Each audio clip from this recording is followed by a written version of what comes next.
I was out last week, so I didn't get your take on this. What were your thoughts on him firing the business guys who we brought in, La Famina, Steve Ziff, and those guys who are really smart guys, and they do a great job, but he didn't allow them to do that. They actually told him the truth about what was going on. I guess well, that cost him their job. And that's what I said, Jason, was this goes back to Marty Schottenheimer when he said to him, when he hired him, okay, you'll be in charge of football, and I'm going to stay out of the way, unlike what he did with Norv Turner.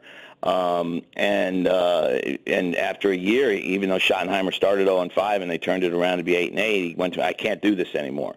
Yeah. I have to be involved in the football decision. So we fired him, as we all know. And Schottenheimer was a pretty good coach.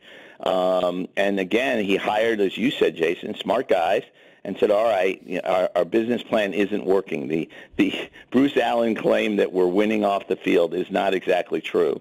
And La Famina and company came in, and they were being honest about what was going on. They finally admitted there was no longer a waiting list. They announced at least close to real attendance figures. They tried to upgrade things for it came down. My guess is it came to La Famina and his guys saying Bruce Allen needed to get out of the way and let them do their jobs, and Bruce Allen still has Snyder's ear, clearly, because he sits next to him all the time and says, you're the greatest, you're the greatest, you're the greatest. And so it was Bruce or the professionals, and the professionals got fired, which is pretty typical of this franchise, isn't it? John, what was your reaction to the news that broke? Of course it broke at 9:53 yesterday, a minute before we go off the air, about the charges being dropped on Reuben Foster in Florida from the domestic violence incident, the allegations there. The Redskins, they suffered a lot of bad PR by picking Reuben Foster up in the midst of those allegations. What does this mean going forward? I mean, he's clearly not a model citizen.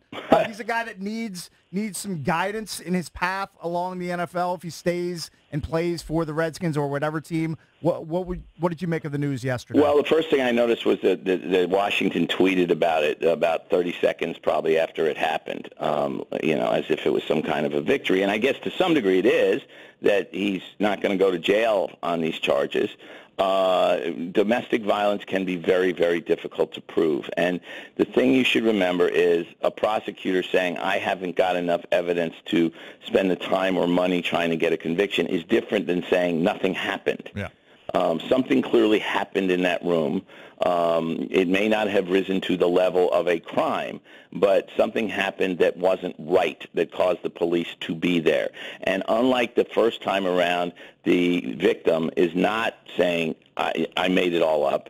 Her lawyer is quoted as saying that she's very disappointed that they didn't go forward, and this is a slap in the face. And because the NFL is still going to investigate this. Remember, Ezekiel Elliott had his charges of domestic violence dropped and was still suspended for 6 games. So this is not over in terms of football, in terms of the NFL. It may be over as a criminal prosecution. But the larger point is that they still picked up a guy 2 days after he was charged with domestic violence. They did not know at that moment that he was not going to be ultimately charged.